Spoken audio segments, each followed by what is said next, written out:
Hello everyone! I hope you're ready for another adventure, because today Wayne continues to read Harry Potter and the Chamber of Secrets. Always remember that as we go through these amazing stories and read these fantastic adventures, all you have to do is press the CC button in your YouTube link in order to follow along with the words. Now I think that Ozzy will be perfect to join us for today's adventure. Now that Ozzy's here, let's jump in. Harry Potter and the Chamber of Secrets, Chapter 16, The Chamber of Secrets. Interesting. All those times we were in the bathroom, and she was just 3 toilets away, said Ron bitterly at breakfast the next day. We could have asked her, and now? It had been hard enough trying to look for spiders, escaping their teachers long enough to look into a girl's bathroom. The girl's bathroom, moreover, right next to the scene of their first attack, was going to be almost impossible. But something happened in their first lesson, Transfiguration, that drove the Chamber of Secrets out of their minds for the first time in weeks. 10 minutes into class, Professor McGonagall told them that their exams would start on the 1st of June, 1 week from today. Exams? howled Seamus Finnegan. We're still getting exams? There was a loud bang behind Harry as Neville Longbottom's wand slipped, vanishing one of the legs from his desk. Professor McGonagall restored it with a wave of her own wand and turned frowning to Seamus. The whole point of keeping the school open at this time is for you to receive your education, she said sternly. The exams will therefore take place as usual, and I trust you will be studying hard. Studying hard? It had never occurred to Harry that there would be exams in the castle in this state. There was a great deal of mutinous muttering around the room, which made Professor McGonagall scowl even more darkly. Professor Dumbledore's instructions were to keep the school running as normally as possible, she said, and that, I need hardly point out, means finding out how much you have learned this year. Harry looked down at the pair of white rabbits he was supposed to be turning into slippers. What had he learned so far this year? He couldn't seem to think of anything useful in an exam. Ron looked as though he had just been told he was going to go live in the Forbidden Forest. Can you imagine me taking exams with this? He asked Harry, holding up his wand, which had just started whistling loudly. 3 days before their first exam, Professor McGonagall made another announcement at breakfast. I have good news, she said, in the Great Hall, and fallen quiet erupted. Dumbledore's coming back, several people yelling joyfully. You've caught the air of Slytherin, squealed a girl in the Ravenclaw table. Quidditch matches are back, roared Wood excitedly. When the hubbub had subsided, Professor McGonagall said, Professor Sprout has informed me that the mandrakes are ready for cutting at last. Tonight, we will be able to revive those people who have been petrified. I hardly remind you all that one of them may be able to tell us who or what attacked them. I am hopeful that this dreadful year will end with our catching the culprit. There was an explosion of cheering. Harry looked at the Slytherin table, and it wasn't at a surprise to see Draco Malfoy hadn't joined in. Ron, however, was looking happier than he'd looked in days. It won't matter if we even ask Moaning Myrtle then, he said to Harry. Hermione will probably have all the answers when we wake her up. Mind you, she'll go crazy when she finds out we've got exams in 3 days' time. She hasn't studied. It might be kind to leave her the way she is until they're over. Just then, Ginny Weasley came over and sat down next to Ron. She looked tense and nervous, and Harry noticed that her hands were twisting in her lap. What's up? Said Ron, helping himself to more porridge. Ginny didn't say anything but glanced down at the Gryffindor table and looked scared to look at her face that reminded Harry of someone, though he couldn't think who. Spit it out, said Ron, watching her. Harry suddenly realized who Ginny looked like. She was rocking back and forth slightly in her chair, exactly like Dobby when he was on the teetering edge of revealing forbidden information. I've got to tell you something, Ginny mumbled carefully, not looking at Harry. What is it? Said Harry. Ginny looked as though she couldn't find the right words. What? Said Ron. Ginny opened her mouth, but no sound came out. Harry leaned forward and spoke quietly so that Ginny and Ron could hear them. Is it something about the Chamber of Secrets? Have you seen something? Someone acting oddly? Ginny drew a deep breath, and at that moment, Percy Weasley appeared, looking tired and wan. If you finished eating, I'll take that seat, Ginny. I'm starving. Only just come off patrol duty. Ginny jumped from her chair as though she'd been electrified. Frightened looked and scampered away. Percy sat down and grabbed the mug from the center of the table. Percy, said Ron angrily. She was just about to tell us something important. Halfway through a gulp of tea, Percy choked. What sort of thing? He had coughed. I just asked her if she'd seen anything on, and she was starting to say, Oh, that. There's nothing to do with the Chamber of Secrets, Percy said at once. How do you know? Said Ron, his eyebrows raised. Well, if you must know, Ginny walked in on me the other day when I was, well, never mind. The point is, she spotted me doing something I asked her not to mention it to anybody. I did think she'd keep her word. It's nothing really, I'd just rather... Harry had never seen Percy look so uncomfortable. What were you doing, Percy? Said Ron, grinning. Go on, tell us, we won't laugh. Percy didn't smile back. Pass the rolls, Harry, I'm starving.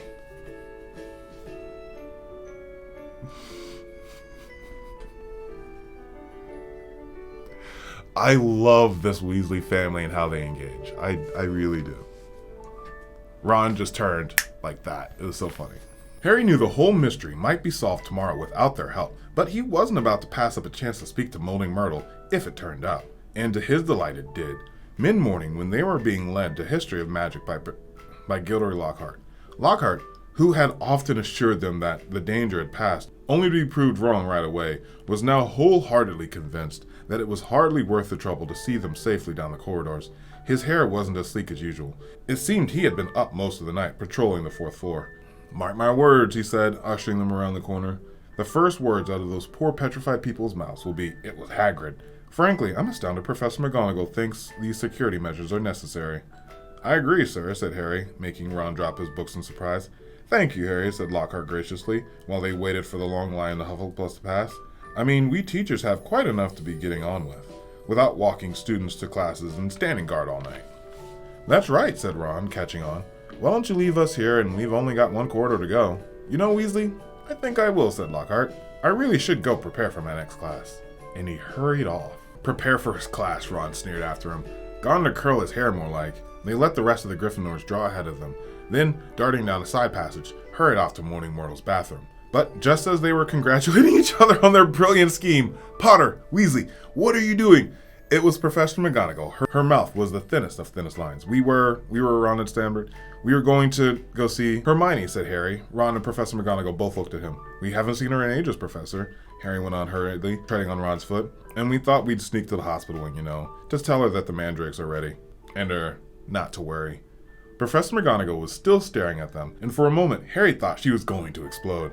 But when she spoke, it was in a strangely croaky voice. Of course, she said. Harry was amazed and saw a tear glistening in her beady eye. Of course. I realize this has been the hardest on the friends of those who have been... I quite understand, yes, Potter. Of course you may visit Miss Granger. I will inform Professor Binge where you've gone. Tell Madame Pomfrey I've given my permission. Harry and Ron walked away, hardly daring to believe that they'd avoid detention. As they turned the corner, they distinctly heard Professor McGonagall blow her nose. That, said Ron fervently, was the best story you've ever come up with. They had no choice now but to go to the hospital wing and tell Madame Pomfrey that they had had Professor McGonagall's permission to visit Hermione. Madame Pomfrey let them in, but reluctantly.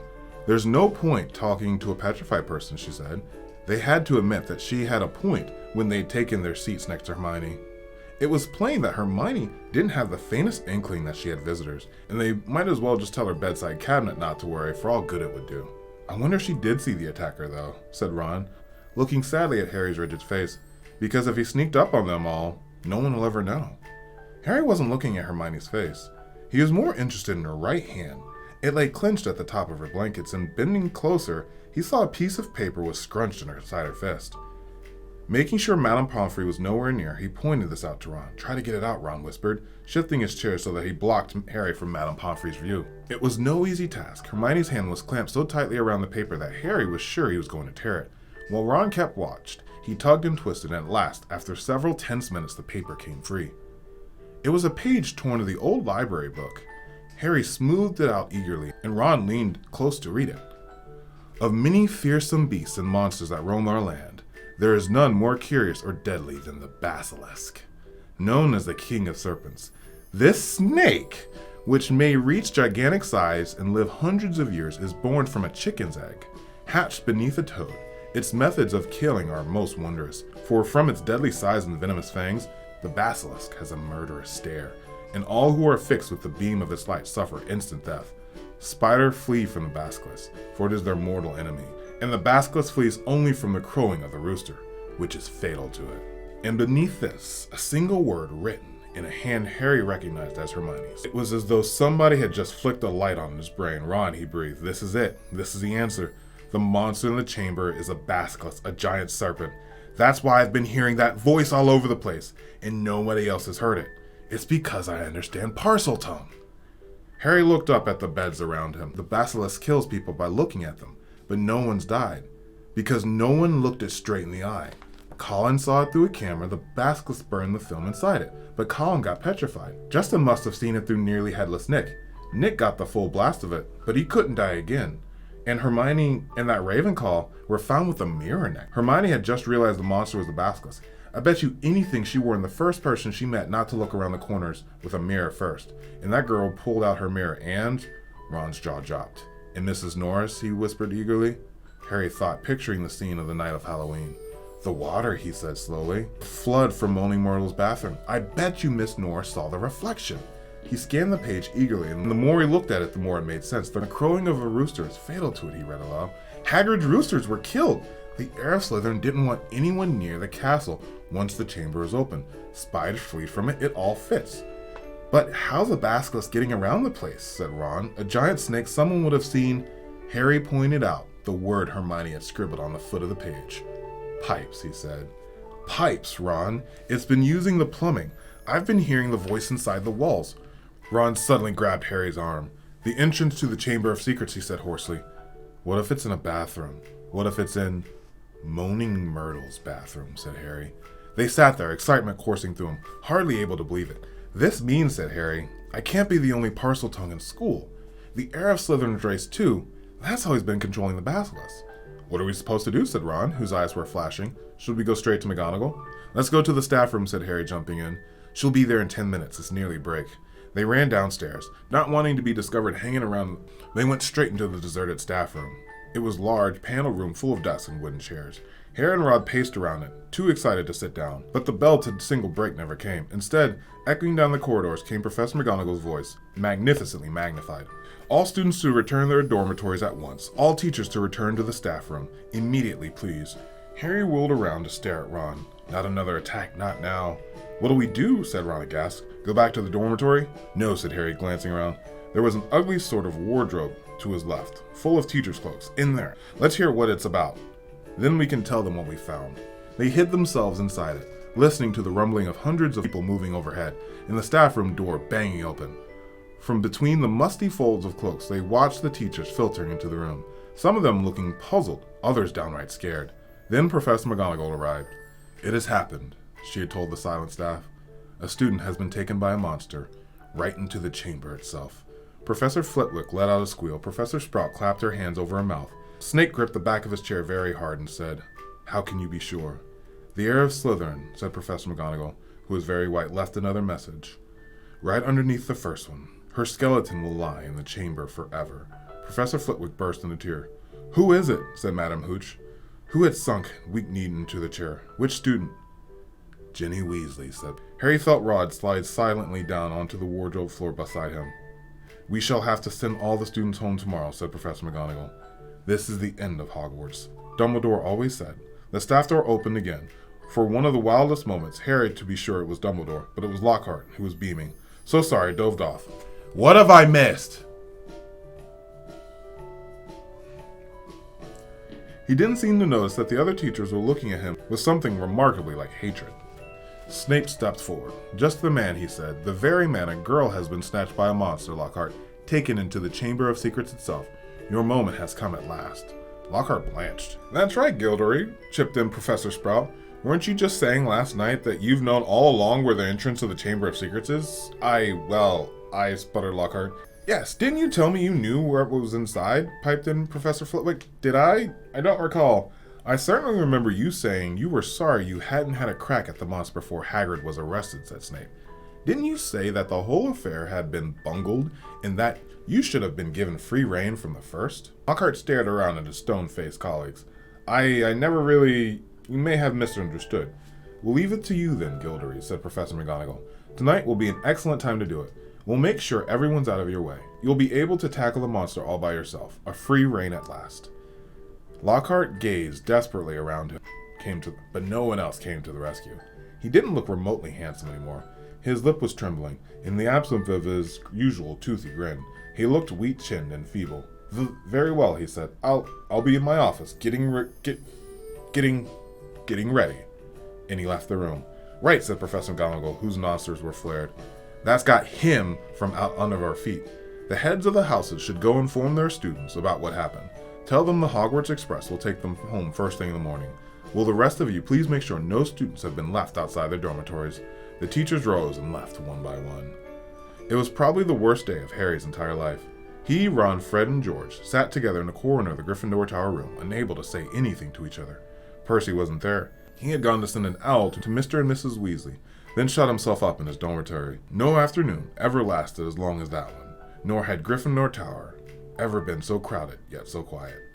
Near sunset, Fred and George went up to bed, unable to sit there any longer. She knew something, Harry, said Ron, speaking for the first time since they entered the room. That's why she was taken. It wasn't some stupid thing about Percy at all.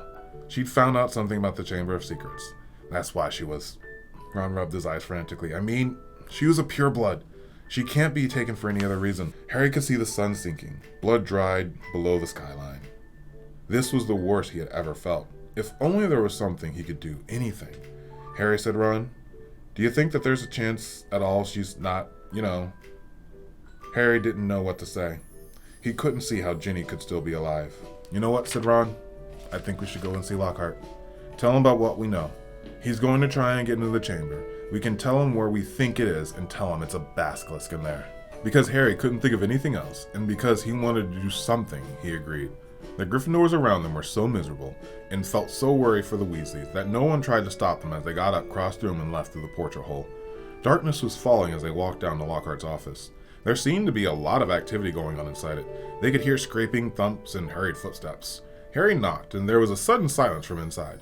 Then the door opened the tiniest crack, and they saw one of Lockhart's eyes peering out. "Oh, Mr. Potter and Mr. Weasley," he said, opening the door a bit wider. "I'm rather busy at the moment. If you would be quick." "Professor, we've got information for you," said Harry. "We think it'll help you." Well, it's not terribly," said Lockhart's face. The side of Lockhart's face that they could see was very uncomfortable. All right. He opened the door and they entered. His office was almost completely stripped. 2 large trunks stood open on the floor. Robes, jade green, lilac, midnight blue, had been hastily folded into one of them. Books were jumbled untidily into another. The photographs that had covered the walls were now crammed into the boxes on the desk. "Are you going somewhere?" said Harry. Well, yes," said Lockhart, tipping the life-size poster of himself from the back of the door as he spoke. Starting to roll it up. "Urgent call, unavoidable, gotta go." "What about my sister?" said Ron, jerking. "Well, as to that, most misfortunate," said Lockhart, avoiding their eyes as he wrenched the drawer open and started emptying the contents of the bag. "No one regrets more than I." "You're the defense against the dark arts teacher," said Harry. "You can't go now, not with the dark stuff going on here." "Well, I must say, when I took the job," Lockhart muttered, now piling socks on top of his robes, "nothing in the job description didn't expect..." "You mean you're running away," said Harry unbelievably, "after all the stuff you did in your books?" "Books can be misleading," said Lockhart delicately. "You wrote them," said Harry. "My dear boy," said Lockhart, straightening up and frowning at Harry, "do use your common sense. My books wouldn't have sold half as well if people didn't think I'd done all those. No one wants to read about some ugly old American warlock, even if he did save a village from werewolves. He'd look dreadful on the front cover. No dress sense at all. And the witch who banished the Bandom Banshee had a hair lip. Come on. So you've been taking credit for what a load of other people have done," said Harry incredulously. Harry, said Lockhart, shaking his head impatiently. "It's not nearly as simple as that. There was work involved. I had to track the people down, ask them exactly how they managed to do what they did. Then I had to put a memory charm on them so they wouldn't remember doing it. If there's one thing I pride myself on, it's my memory charms. No, it's been a lot of work, Harry. It's not all book signings and publicity photos. You know. You want fame. You have to be prepared for a long, hard slog." He banged the lids of pots shut and locked them. "Let's see," he said. "I think that's everything. Yes, only one thing left." He pulled out his wand and turned to them. "Awful sorry, boys, but I'll have to put a memory charm on you now. Can't have you blabbling about my secrets all over the place. I'd never sell another book." Harry reached his wand just in time. Lockhart had barely raised his when Harry bellowed, "Expelliarmus!" Lockhart was blasted backwards. Falling over his trunk, his wand flew in the air. Ron caught it and flung it out of the window. "Shouldn't have let Professor Snape teach us that one," said Harry furiously, kicking Lockhart's trunk aside. Lockhart was looking up at him, feeble once more. Harry still pointing his wand at him. "What do you want me to do?" said Lockhart weakly. "I don't know where the Chamber of Secrets is. There's nothing I can do." "You're in luck," said Harry, forcing Lockhart to his feet at wand point. "We think we know where it is, and what's inside it. Let's go." They marched Lockhart out of the office and down the nearest stairs, where the message is shown on the wall, to the door of Moaning Myrtle's bathroom. They sent Lockhart in first. Harry was pleased to see that he was shaking. Moaning Myrtle was sitting on the tank of the toilet. "Oh, it's you," she said when she saw Harry. "What do you want this time?" "To ask you how you died," said Harry. Myrtle's whole aspect once changed. She looked as though she had never been asked such a flattering question. "Oh, it was dreadful," she said with relish. "It happened right here. I died in this very stall. I remember it so well. I hidden because Olive Hornby was teasing me about my glasses. The door was locked and I was crying. Then I heard someone come in. They said something funny, a different language. I think it must have been. Anyway, it really got me was it was a boy speaking. So I unlocked the door to tell him to go use his own toilet, and then," Myrtle swelled importantly, her face shining, "I died." "How?" said Harry. "No idea," said Myrtle in a hushed tone. "I just remember seeing a pair of great big yellow eyes. My whole body sort of seized up, and then I was floating away." She looked dreamily at Harry. "And then I came back again. I was determined to haunt Olive Hornby, you see. Oh, she was so sorry she'd ever laughed at my glass." "Where exactly did you see the eyes?" said Harry. "Somewhere there," said Myrtle, pointing vaguely towards the sink in front of her toilet. Harry and Ron hurtled over to it. Lockhart was standing back well to the wall, a look of utter terror on his face. It looked like an ordinary sink. They examined every inch of it inside and out, including the pipes below, and then Harry saw it. Scratched on the side of the copper taps was a tiny snake. "That tap's never worked," said Myrtle brightly as he tried to turn it. "Harry," said Ron, "say something in Parseltongue." But Harry thought the times when he had managed to speak Parseltongue were when he'd faced a real snake. He stared at the tiny engraving, trying to imagine it was real. "Open up," he said.